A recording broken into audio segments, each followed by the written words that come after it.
Hi ನಮಸ್ತೆ ಎಲ್ಲರಿಗೂ ಮಧುರಾ ಚಾನಲ್ಗೆ ಸ್ವಾಗತ.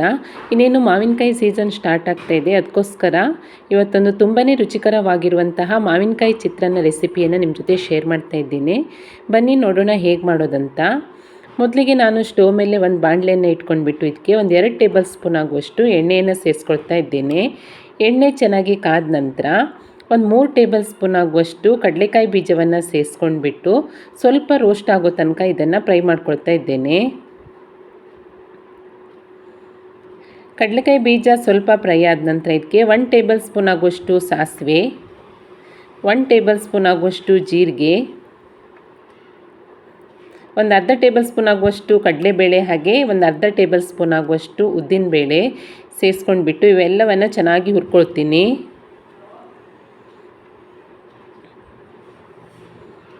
ಇದಿಷ್ಟು ಚೆನ್ನಾಗಿ ಫ್ರೈ ಆದ ನಂತರ ಒಂದೆರಡು ಒಣಮೆಣಸು ಹಾಗೆ ಒಂದೆರಡು ಹಸಿಮೆಣಸನ್ನು ಕಟ್ ಮಾಡ್ಕೊಂಡ್ಬಿಟ್ಟು ಸೇರಿಸ್ಕೊಂಡಿದ್ದೇನೆ.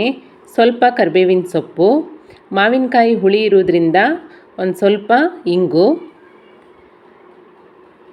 ಒಂದು 1/4 ಟೇಬಲ್ ಸ್ಪೂನ್ ಆಗುವಷ್ಟು ಅರಿಶಿಣ ಸೇರಿಸ್ಕೊಂಡ್ಬಿಟ್ಟು ಇದನ್ನು ಕೂಡ ಚೆನ್ನಾಗಿ ಮಿಕ್ಸ್ ಮಾಡ್ಕೊಳ್ತೀನಿ.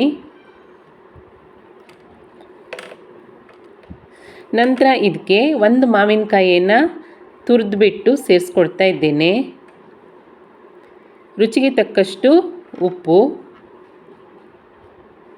ಇದನ್ನು ಕೂಡ ಒಗ್ಗರಣೆ ಜೊತೆಗೆ ಮಾವಿನಕಾಯಿಯನ್ನು ಚೆನ್ನಾಗಿ ಮಿಕ್ಸ್ ಮಾಡ್ಕೊಳ್ತಾ ಫ್ರೈ ಮಾಡ್ಕೊಳ್ತೀನಿ.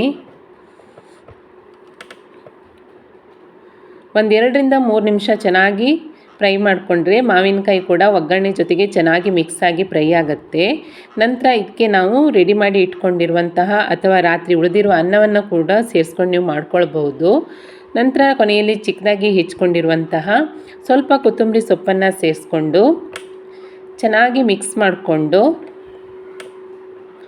ಸ್ಟವನ್ನು ಆಫ್ ಮಾಡಿಕೊಂಡ್ರೆ ರುಚಿಯಾದ ಮಾವಿನಕಾಯಿ ಚಿತ್ರಾನ್ನ ರೆಡಿಯಾಗುತ್ತೆ. ತುಂಬಾ ಸುಲಭವಾಗಿ ಲಂಚ್ ಬಾಕ್ಸ್ಗಂತೂ ಒಂದು 10 ರಿಂದ 15 ನಿಮಿಷದಲ್ಲಿ ರೆಡಿ ಮಾಡಿ ಕೊಡ್ಬೋದು. ಮಾವಿನಕಾಯಿ ಒಂದಿದ್ರೆ ಸಾಕು, ಪಟಾಪಟ್ ಅಂತ ಮಾವಿನಕಾಯಿ ಚಿತ್ರಾನ್ನ ರೆಡಿಯಾಗುತ್ತೆ. ನೋಡಿ ಎಷ್ಟು ಚೆನ್ನಾಗಿ ಬಂದಿದೆ ಅಂತ. ತುಂಬಾ ಸುಲಭವಾಗಿ ಲಂಚ್ ಬಾಕ್ಸ್ಗೆ ಬೇಗನೆ ಮಾಡಿ ಕೊಡ್ಬೋದು. ರುಚಿ ಕೂಡ ಅಷ್ಟೇ ಸೂಪರಾಗಿರುತ್ತೆ. ಹುಳಿ ಹುಳಿ ಖಾರ ಆಗಿ ತುಂಬಾ ಚೆನ್ನಾಗಿರುತ್ತೆ. ಖಂಡಿತ ಟ್ರೈ ಮಾಡಿ. ರೆಸಿಪಿ ಇಷ್ಟ ಆದಲ್ಲಿ ಲೈಕ್ ಮಾಡಿ, ಶೇರ್ ಮಾಡಿ, ಹಾಗೆ ಹೇಗಾಗಿದೆ ಅಂತ ಕಮೆಂಟ್ ಮಾಡಿ ತಿಳಿಸಿ. ಹೊಸದಾಗಿ ನಮ್ಮ ಚಾನಲ್ ನೋಡ್ತಾ ಇದ್ದರೆ ಸಬ್ಸ್ಕ್ರೈಬ್ ಮಾಡಿಕೊಳ್ಳಿ.